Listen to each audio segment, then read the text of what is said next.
Shalom untuk saudara pendengar yang dikasihi Tuhan Yesus Kristus. Selamat siang dan salam sejahtera untuk kita semuanya. Selamat datang kembali di renungan siang dan doa siang pada hari ini. Semoga saudara yang terkasih dalam keadaan sehat selalu. Kiranya damai dan sukacita Roh Kudus melimpah di dalam hati dan pikiran saudara saat ini. Sebelum kita mulai renungan pada siang hari ini, marilah kita bersama-sama berdoa. Bapa di kerajaan sorga, terima kasih atas penyertaan yang Engkau berikan kepada saya atas siang hari yang indah ini. Terima kasih telah memberi saya kesempatan untuk selalu dapat bersyukur atas segala pekerjaan yang aku kerjakan. Maka dari itu, saya mohon sertailah selalu diri ini sepanjang hari ini. Terima kasih atas berkat Tuhan hingga saat ini aku masih bisa merasakan kebaikan Tuhan dan buatlah agar bibirku selalu mengucap syukur kepadamu. Tuhan Yesus Kristus, terima kasih pada saat ini saya masih bisa bekerja. Tuhan, saat ini saya akan memulai pekerjaan saya. Berkatilah pekerjaan ini dan sertailah sepanjang saya selama bekerja pada hari ini, agar menjadi berkat bagiku, bagi keluargaku dan juga tempat saya bekerja. Berkati seluruhnya di siang hari ini agar berjalan dengan baik dan menjadi berkat untuk kami jalani bersama dengan anak Tuhan yang lainnya. Dalam nama Tuhan Yesus, aku berdoa. Amin. Sahabat saudara rohani, pembacaan ayat emas Alkitab renungan kita siang hari ini. Nats bacaan kita siang hari ini adalah, jawab anak itu, "Aku tidak mau." Tetapi kemudian ia menyesal dan pergi. Tertulis di dalam kitab Matius 21 ayat 29. Bacaan kita pada siang ini terambil dari kitab Matius 21 ayat 28 sampai dengan ayat 32. Tetapi apakah pendapatmu tentang ini? Seorang mempunyai dua anak laki-laki. Ia pergi kepada anak yang sulung dan berkata, "Anakku, pergi dan bekerjalah hari ini dalam kebun anggur." Jawab anak itu, "Baik, Bapa," tetapi ia tidak pergi. Lalu orang itu pergi kepada anak yang kedua dan berkata demikian juga. Dan anak itu menjawab, "Aku tidak mau." Tetapi kemudian ia menyesal lalu pergi juga. Siapakah di antara kedua orang itu yang melakukan kehendak ayahnya? Jawab mereka, "Yang terakhir."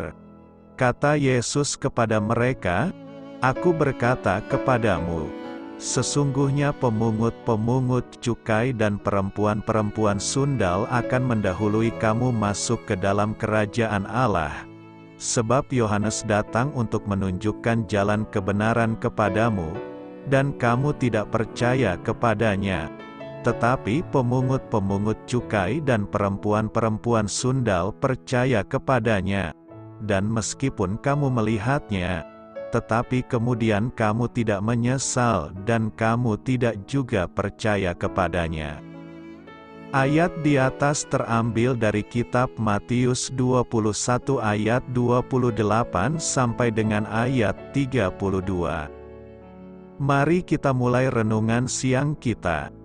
Judul renungan kita hari ini adalah "Sedang Tidak Ingin." Kata bijak Alkitab hari ini adalah, ketaatan adalah iman dalam perbuatan. Cerita renungan siang kita hari ini adalah, pernahkah Anda menghadapi tugas yang tidak ingin Anda lakukan? Menyayangi rumput, mencuci pakaian, membersihkan rumah, atau bahkan mempersiapkan pelajaran sekolah minggu setelah menjalani 1 minggu yang melelahkan dapat membuat kita ingin menunda semua pekerjaan itu. Saat kami juga mengalami hal yang sama, saya dan istri memiliki sebuah semboyan yang kami katakan kepada satu sama lain, saya tidak ingin melakukannya, tetapi saya tetap akan melakukannya, dengan mengakui bahwa kami kurang bersemangat, tetapi kemudian memilih untuk bertanggung jawab, membuat kami berhasil melakukan hal yang tak kami sukai tersebut. Penilaian Allah terhadap iman dan ketaatan dapat kita lihat melalui perumpamaan-perumpamaan Yesus. Kristus berbicara tentang 2 anak yang diminta oleh sang ayah untuk bekerja di kebun anggur. Anak yang pertama berkata tidak, tetapi kemudian ia menyesal dan pergi. Anak yang kedua berkata ya, tetapi tidak melakukannya. Lalu Tuhan bertanya, siapakah di antara kedua orang itu yang melakukan kehendak ayahnya? Jawabannya sudah jelas, yaitu anak yang menyelesaikan tugasnya. Perumpamaan Tuhan itu menggarisbawahi sebuah prinsip rohani yang sangat penting. Allah menginginkan iman dan ketaatan kita, bukan hanya niat baik kita. Lain kali, saat Anda tergoda untuk melalaikan tugas Anda, berkatalah, saya sedang tidak ingin melakukannya. Kemudian mohonlah anugerah untuk tetap melakukannya kepada Allah. Apa kata Alkitab mengenai rasa malu dan penyesalan? Semua orang mengalami rasa malu dan penyesalan atas dosa yang diperbuat di masa lampau. Alkitab mengandung banyak ajaran mengenai rasa malu dan penyesalan, dan ada pun berbagai contoh orang di dalam Alkitab yang mengalami perasaan negatif. Apakah Anda dapat membayangkan penyesalan Adam dan Hawa setelah mereka jatuh ke dalam dosa? Mereka telah merusak ciptaan sempurna Allah. Adam dan Hawa hidup di dunia yang sempurna, memiliki tubuh dan pikiran yang sempurna, dan mempunyai persekutuan yang sempurna dengan Allah. Ketika mereka memilih untuk melanggar ketetapan Allah dan berdosa, maka seluruh ciptaan Allah dipengaruhi oleh akibat dosa tersebut, yang melibatkan antara lain penyakit, kerusakan, kematian, dan keterpisahan dari Allah selama-lamanya. Setiap manusia sejak itu dilahirkan dengan hodrat berdosa, sebuah kecenderungan alami untuk berdosa. Syukurlah bahwa Allah itu berdaulat, dan Ia mempunyai rencana untuk menebus dunia ciptaannya melalui anaknya, Yesus Kristus, dan memberi umat manusia pilihan untuk selamat dan hidup kekal bersamanya. Akan tetapi, Adam dan Hawa harus menghabiskan kehidupan jasmani mereka di bumi penuh penyesalan terhadap hilangnya kepolosan serta berkat-berkat-Nya. Kita tahu bahwa mereka malu terhadap kondisi bugil mereka. Mereka mungkin melewati sisa kehidupan jasmani mereka dalam penyesalan. Toh mereka mengingat indahnya Firdaus. Sebuah contoh lain akan rasa malu dan penyesalan dapat kita temui dalam pengalaman Rasul Petrus. Yohanes 13 ayat 37-38 menceritakan peristiwa malam pengkhianatan Kristus. Setelah perjamuan Paskah, Petrus berkata bahwa ia rela kehilangan nyawanya demi Tuhan Yesus. Yesus menjawab Petrus dengan berkata bahwa pada malam itu juga Petrus bakal menyangkal mengetahui dirinya sebanyak 3 kali. Pada malam itu, karena takut kehilangan nyawanya, Petrus menyangkal ia mengenal Yesus. Setelah peyangkalan Petrus, ia pergi keluar dan menangis dengan sedihnya. Beberapa waktu kemudian, Petrus dipulihkan dan imannya tumbuh. dan kelak menjadi salah satu pendiri gereja mula-mula. Petrus memang benar-benar menguatkan saudara-saudaranya sesuai nubuat Yesus. Walaupun Petrus mungkin hidup dengan rasa malu dan penyesalan terhadap penyangkalan Kristus, pengertiannya tentang pribadi dan karya Kristus pada akhirnya mengalahkan perasaan gagalnya. Ia menyadari bahwa ia telah diampuni oleh kasih karunia Allah, dan ia meninggalkan penyesalan pribadinya dan memberi makan domba-domba Yesus. Alkitab mengajarkan bahwa, ketika kita mengakui dosa kita dan beriman di dalam pengorbanan dan kebangkitan Kristus, kita menjadi anak-anak Allah. Kita telah dibersihkan dari segala kelaliman, dan keselamatan kita aman selamanya. Sambil kita bertumbuh secara rohani dengan bersekutu bersama Allah dalam doa dan pembacaan firman, kita semakin mengasihi dan mempercayainya. Kita percaya bahwa Allah telah menyingkirkan dosa kita sejauh timur dari barat. Ya, kita pasti menyesali kesalahan kita, tetapi kita tidak berfokus pada kesalahan tersebut. Pandangan kita tidak lepas dari Yesus, Sang Pemimpin dan Penyempurna iman kita. Paulus menjelaskannya seperti ini, "Saudara-saudara, aku sendiri tidak menganggap bahwa aku telah menangkapnya, tetapi ini yang kulakukan. Aku melupakan apa yang telah di belakangku dan mengarahkan diri kepada apa yang di hadapanku, dan berlari-lari kepada tujuan untuk memperoleh hadiah, yaitu panggilan sorgawi dari Allah dalam Kristus Yesus." Rasa malu dan penyesalan telah berada di belakang kita. Kita harus belajar melupakannya. Roma 8 ayat 1 sangat menghibur semua orang percaya yang bergumul dengan perasaan malu dan penyesalan. Demikianlah sekarang tidak ada penghukuman bagi mereka yang ada di dalam Kristus Yesus. Kita memang pendosa, tetapi kita telah dibenarkan. Kita memang mempunyai masa lalu yang memalukan, tetapi masa depan kita cerah. Kita dahulu berjalan dalam pemberontakan dan kebebalan, tetapi sekarang kita berjalan dalam pembaharuan hidup. Allah telah mengampuni semua dosa yang kita sesali. Kita dapat melanjutkan perjalanan. Aku telah disalibkan dengan Kristus. Namun aku hidup, tetapi bukan lagi aku sendiri yang hidup, melainkan Kristus yang hidup di dalam aku, dan hidupku yang kuhidupi sekarang di dalam daging, adalah hidup oleh iman dalam Anak Allah yang telah mengasihi aku dan menyerahkan dirinya untuk aku. Apa kata Alkitab mengenai pelacuran? Apakah Allah dapat mengampuni seorang pelacur? Pelacuran seringkali disebut sebagai profesi tertua, dan memang profesi tersebut merupakan cara yang cukup umum bagi wanita untuk mendapatkan uang. Bahkan di zaman Alkitab, Alkitab mengajar bahwa pelacuran adalah profesi yang asusila. Amsal 23 ayat 27-28 mengajar, "Karena perempuan jalang adalah lobang yang dalam, dan perempuan asing adalah sumur yang sempit, bahkan, seperti penyamun ia menghadang, dan memperbanyak pengkhianat di antara manusia." Allah melarang keterlibatan dalam pelacuran karena Ia tahu bahwa hal itu merugikan pria maupun wanita.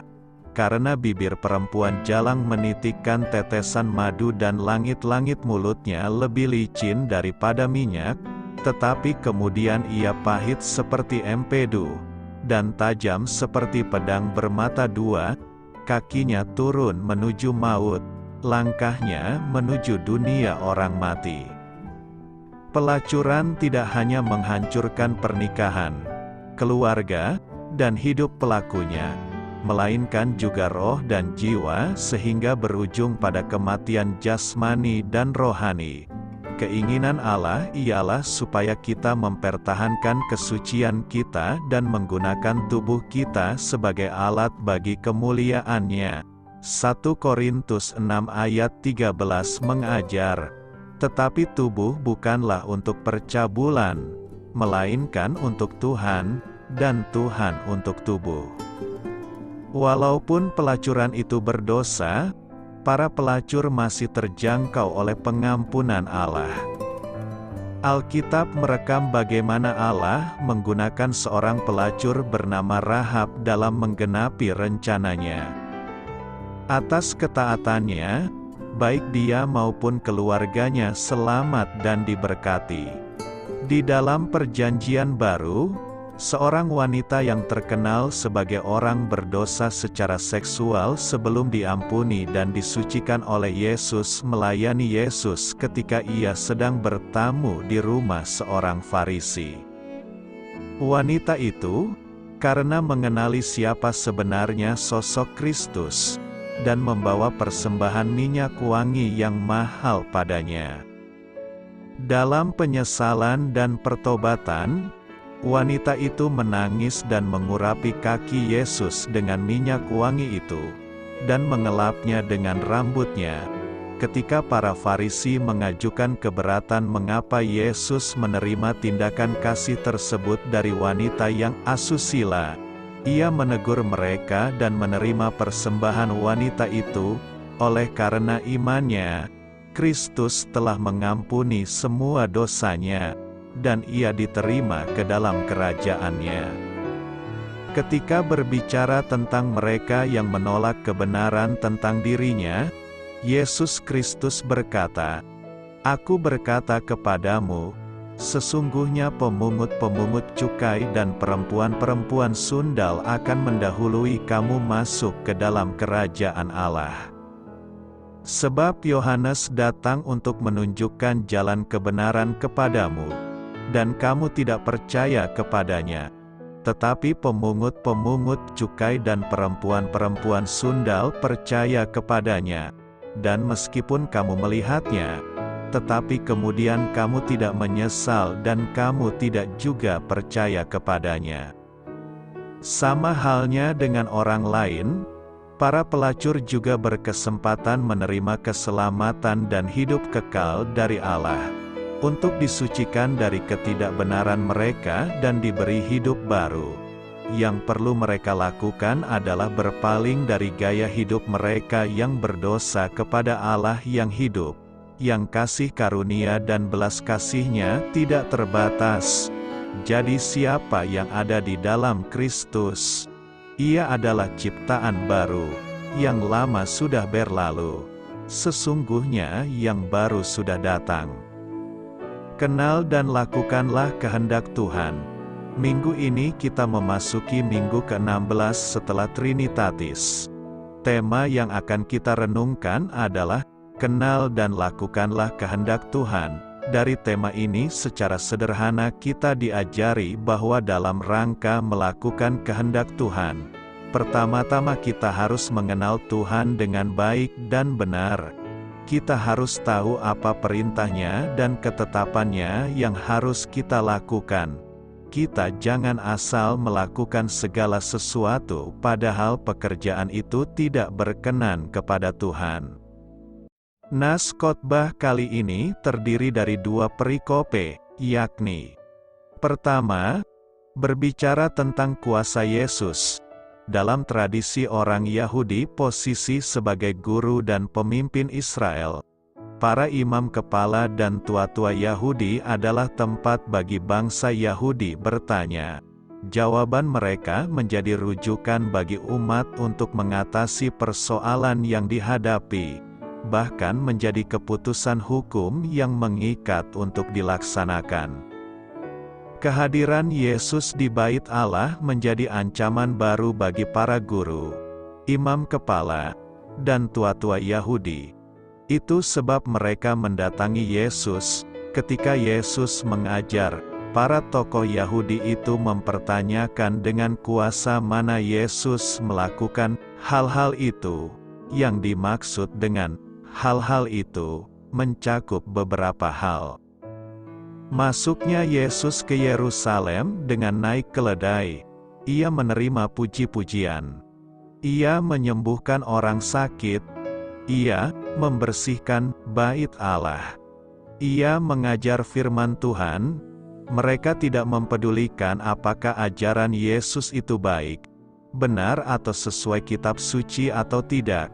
Yang mereka persoalkan adalah atas otoritas siapa Yesus bertindak dan mengajar, karena secara resmi Yesus bukan imam atau ahli Taurat. Jadi, dengan kata lain, mereka mau menjalankan organisasi yang strict dan ketat tanpa mempedulikan apakah hal itu menghambat kebenaran atau tidak. Dari teks ini kita dapat pelajari bahwa pertama, banyak gereja menggunakan sistem organisasi yang terlalu ketat, dan dengan itu mereka bertindak seperti para imam dan tua-tua Yahudi itu. Misalnya, gereja sudah terlalu menekankan aturan atau tata gereja, hukum siasat gereja, konfesi gereja di atas kebenaran kitab suci. Gereja terlalu sibuk mengurusi masa lalu daripada memikirkan masa depan. Kedua, kalau ada orang menegur kita, yang seharusnya kita persoalkan, bukanlah apakah orang itu punya hak menegur kita atau tidak, tetapi apakah tegurannya benar atau tidak. Ketiga, pertanyaan para imam dan tua-tua ini merupakan pertanyaan botol, bodoh dan tolol, orang yang hanya berusaha untuk mencari-cari kesalahan orang lain. Memang sering bertindak botol. Mujizat-mujizat yang Yesus lakukan sebetulnya jelas membuktikan keilahian Yesus, dan itulah otoritasnya. Keempat, pertanyaan yang mereka ajukan itu sebetulnya merupakan pertanyaan yang penting. Asal diajukan dengan motivasi yang baik, pertanyaan itu perlu ditanyakan kepada pendeta atau penginjil yang tidak mau belajar firman Tuhan secara serius. Guru sekolah minggu yang tidak punya karunia untuk mengajar, atau yang ajarannya tidak dipersiapkan. Pengkhotbah atau majelis yang hidup tidak baik.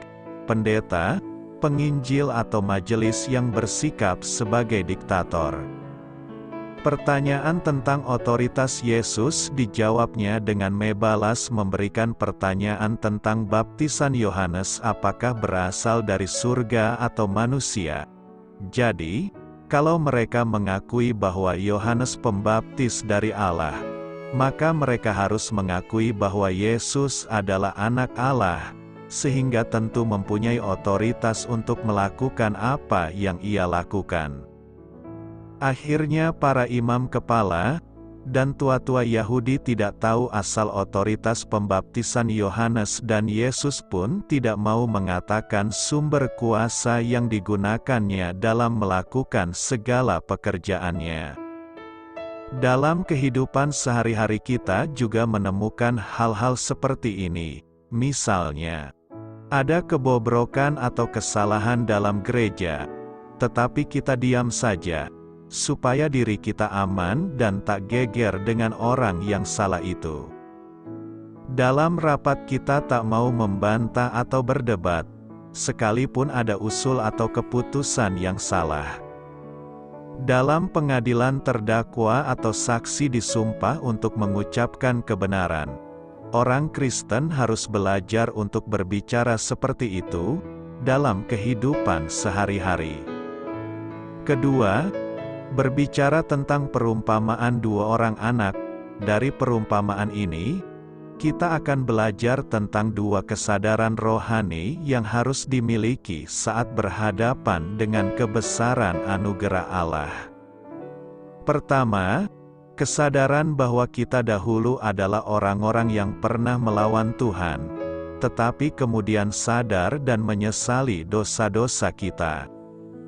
Sikap pemimpin Yahudi seperti anak sulung yang ketika diperintahkan oleh sang bapak bersikap seolah-olah menaati kehendak bapaknya, tetapi tidak melakukan. Meskipun anak sulung terlihat sopan dan hormat di luar, di dalam hatinya dia tidak hormat. Di sisi lain, Yesus menggambarkan sikap orang-orang berdosa sebagai anak bungsu. Ia terlihat kasar, tetapi dia jujur walaupun salah dan akhirnya menyesal atau bertobat. Yesus memperingatkan kita jangan sampai di luar kita terlihat taat melakukan apa yang Tuhan perintahkan, tetapi hati kita jauh dari Tuhan. Kedua, kesadaran akan betapa berdosanya kita dan betapa tidak terpahaminya kasih Allah kepada kita manusia yang berdosa. Yesus menegur kejahatan yang dilakukan umat Israel dan para pemimpin agama dengan mengambil gambaran tentang penggarap kebun anggur. Para penggarap kebun itu menyiksa dan membunuh hamba-hamba dari pemilik kebun. Gambaran dari orang-orang Yahudi yang membunuh nabi-nabi, mereka juga membunuh anak pemilik kebun. Gambaran dari orang-orang Yahudi yang membunuh Yesus. Yesus sebenarnya sedang mengungkapkan kenyataan yang sepertinya tidak masuk akal, tetapi benar. Yesus sendiri adalah anak Allah yang dikirim ke dalam dunia yang jahat, tetapi ia mati disalib oleh karena kejahatan mereka. Perilaku kedua anak tersebut tidak dapat dibenarkan sebagai seorang anak yang semestinya turut perintah bapaknya. Tetapi dapat dilihat bahwa ternyata anak yang kedua dilayakkan hanya karena penyesalan atas sikapnya yang salah kepada bapaknya. Demikian halnya kita di hadapan Allah. Sesungguhnya seorang pun kita tidak ada yang benar di hadapan Allah. Hanya karena kasih-Nya yang menyerukan pertobatan kita dilayakkan menjadi anak-anak Allah yang setia dan taat. Sehingga jika diperhadapkan dengan sikap para pejabat imam kepala dan tua-tua Yahudi tadi, pantaslah jika Yesus mengatakan kepada mereka, "Meskipun kamu melihatnya, tetapi kemudian kamu tidak menyesal," yang menganggap diri mereka orang benar tanpa perlu pertobatan dan mereka nyaman atas praktek-praktek keagamaan yang telah mereka jalani selama ini. Disinilah kita diingatkan dan disadarkan, apakah kita mau mengakui dan menghargai kuasa Allah dalam diri kita? Maukah kita agar kuasa Allah bekerja, sehingga menghasilkan buah yang baik dalam hidup kita? Hidup dalam pertobatan adalah selalu merendahkan diri dengan tidak bertindak melalui keinginan perasaan dan pikiran kita, tetapi akan bertindak dan berbuat sesuai dengan kuasa firman Allah yang menyelamatkan. Masakan kita sudah mendengar dan tahu perintah Tuhan tetapi kita tidak taat untuk melakukannya? Seharusnya kita adalah orang yang tunduk pada otoritas Tuhan dan melakukan kehendak-Nya. Dua sisi kehidupan, saudara-saudari yang terkasih dalam Kristus. Yesus menampilkan dua karakter manusia sebagaimana diceritakan dalam Injil hari ini. Karakter pertama adalah anak sulung yang mendapat perintah dari ayahnya untuk bekerja di kebun anggur. Anak sulung ini menerima perintah ayahnya dengan berkata, "Baik Bapa," akan tetapi ia tidak melaksanakan apa yang diperintahkan ayahnya. Karakter kedua adalah adik dari si sulung tadi yang mendapat perintah yang sama dari ayahnya namun menolaknya dengan berkata, "Aku tidak mau," akan tetapi ia menyesal lalu pergi juga. Kemudian Yesus mengajukan pertanyaan kepada imam-imam kepala dan tua-tua bangsa Yahudi. Siapakah di antara kedua orang itu yang melakukan kehendak ayahnya? Mereka pun menjawab, "Yang terakhir." Lalu Yesus berkata kepada mereka, Sesungguhnya pemungut-pemungut cukai dan perempuan-perempuan sundal akan mendahului kamu masuk ke dalam kerajaan Allah." Mungkin dalam hati kita bertanya, kenapa Yesus mengatakan demikian kepada imam-imam kepala dan tua-tua bangsa Yahudi padahal jawaban mereka tidak salah? Alasan Yesus mengatakan demikian karena imam-imam kepala dan tua-tua bangsa Yahudi tidak percaya kepada Yohanes, padahal Yohanes datang untuk menunjukkan jalan kebenaran kepada mereka. Justru pemungut-pemungut cukai dan perempuan-perempuan sundal bersikap terbalik, yakni mereka percaya kepada Yohanes. Saudara-saudari yang terkasih dalam Kristus, berdasarkan kisah di atas, Yesus mau menunjukkan bahwa imam-imam kepala dan tua-tua bangsa Yahudi sama seperti si sulung. Dengan mulut mereka mengatakan, "Ya," tapi aktualisasi diri mereka menyimpang dari apa yang mereka katakan. Mereka tahu menilai suatu yang baik dan benar, tapi mereka tidak sanggup melakukan kebaikan dan kebenaran seperti yang mereka nilai tersebut. Terhadap Yohanes mereka tidak percaya meskipun mereka tahu bahwa Yohanes mengajarkan kebenaran. Sikap ini mengindikasikan bahwa para imam kepala dan tua-tua bangsa Yahudi hanya meyakini kebenaran sesuai versi mereka. Tidak ada kebenaran lain yang mereka akui selain kebenaran yang mereka kehendaki. Klaim kebenaran seperti ini menegasikan begitu banyak kebenaran lain di luar diri mereka. Dengan kata lain, kebenaran menurut para imam kepala dan tua-tua bangsa Yahudi adalah kebenaran tunggal dan absolut. Sisi lain dari kisah Injil di atas menampilkan figur adik si sulung yang mengambil sikap berbeda dengan kakaknya. Sikap si adik ini sangat jelas dan terang benderang. Di hadapan ayahnya dia menolak perintah yang diberikan. Dia tidak munafik, dia jujur, dan apa adanya. Namun akhirnya dia menyesal dengan sikap yang telah ia tunjukkan kepada ayahnya. Bertolak dari penyesalan ini sang adik melakukan perubahan sikap, yakni mewujudkan apa yang dikehendaki ayahnya.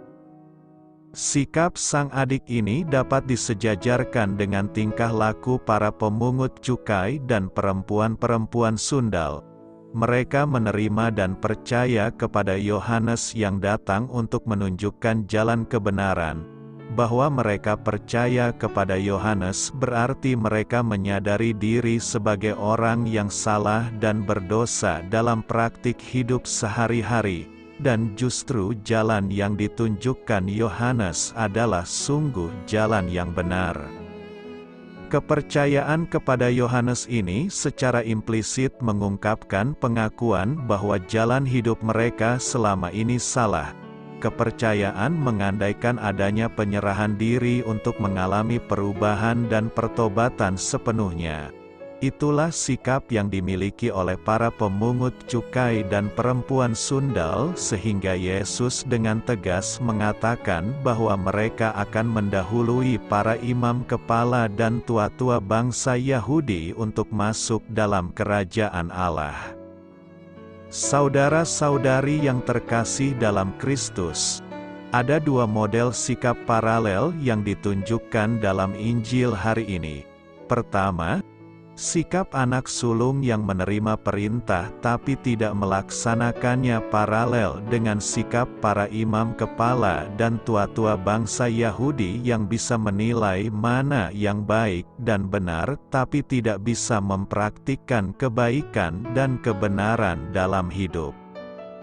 Kedua, sikap sang adik yang menolak perintah tapi akhirnya menyesal dan melaksanakan yang diperintahkan kepadanya paralel dengan sikap para pemungut cukai dan perempuan sundal yang menerima dan percaya pada kebenaran sehingga terdorong untuk bertobat dan merubah sikap. Sebagai abdi negara, terkadang kita terjebak dalam model sikap pertama, yakni dengan lantang mengatakan siap sedia namun tidak kita bertentangan dengan apa yang kita katakan. Dengan bangga kita meneriakkan integritas, sambil menepuk dada sebanyak 3 kali sebagai ungkapan setuju dengan nilai budaya kerja yang kita miliki. Tapi perilaku kita tidak sesuai dengan roh integritas itu sendiri. Mungkin juga kita seperti para imam kepala dan tua-tua bangsa Yahudi yang tahu menilai mana yang baik dan benar tapi tidak berani membuktikan kebaikan dan kebenaran dalam pelaksanaan tugas kerja kita. Di sini kita mengingkari nilai budaya kerja tanggung jawab dan keteladanan. Saudara-saudari yang terkasih dalam Kristus, mari kita mencontoh perilaku sang adik yang menolak perintah tapi kemudian menyesal dan pergi melaksanakan tugas yang diperintahkan. Sikap para pemungut cukai dan perempuan sundal bisa juga kita jadikan acuan untuk belajar untuk menerima suatu kebenaran sebagai kebenaran dan melakukan perubahan pola dan tingkah laku hidup sesuai kebenaran itu. Semoga Tuhan memberkati niat baik kita. Amin. Selamat memulai karya dalam minggu ini untuk Tuhan. Doa saya menyertai saudara sekalian. Saya memberkati Anda agar sewaktu Anda mencarinya dari Dia, Bapa Surgawi Anda akan memberikan bagi Anda roti harian Anda. Dalam nama Yesus Kristus, Tuhan yang berkuasa atas alam semesta dan menuntun kita kepada iman yang menyelamatkan, Tuhan Yesus menyertai senantiasa. Tuhan memberkati. Amin.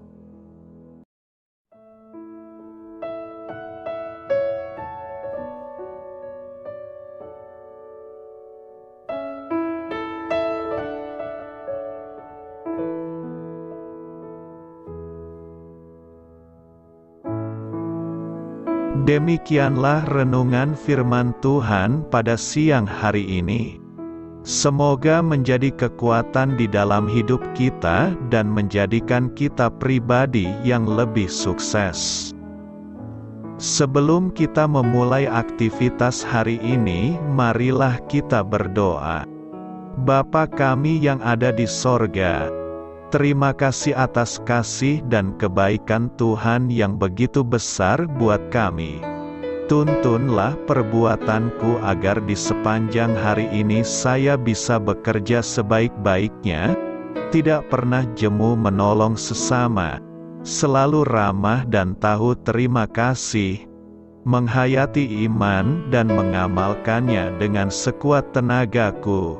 Semua ini saya sampaikan kepadamu, dengan pengantaraan Kristus, Tuhan kami. Allah, Bapa kami bersyukur kepadamu, bahwa dengan bekerja kami boleh ambil bagian di dalam karya-Mu mensejahterakan dan membahagiakan umat manusia. Kami mohon bimbingan-Mu dalam melaksanakan pekerjaan kami hari ini. Bimbinglah kami agar sanggup bekerja dengan semangat kasih, dengan riang, rajin dan jujur. Terima kasih, Tuhan. Amin. Dalam nama Tuhan Yesus Kristus Tuhan dan Juru Selamat kami, Bapa kami yang baik, kami mengucap syukur dan berdoa. Amin. Biarlah firman Tuhan menjadi pengingat untuk kita semua, bahwa tuntunan dari Roh Kudus akan selalu memberi jalan keluar bagi setiap permasalahan hidup kita, dan memberi kedamaian di hati kita. Amin. Sampai jumpa di renungan siang saudara rohani berikutnya. Shalom.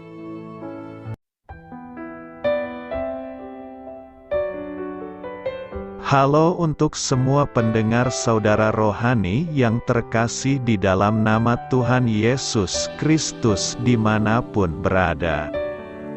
Mari dukung kami Tim redaksi Renungan Harian Saudara Rohani dengan cara memberikan bantuan, kritik dan masukan. Saudara dapat memberikan masukan melalui kolom komentar di bawah atau mengirim kepada kami langsung melalui email yang tertera di layar Anda, saudararohani@gmail.com.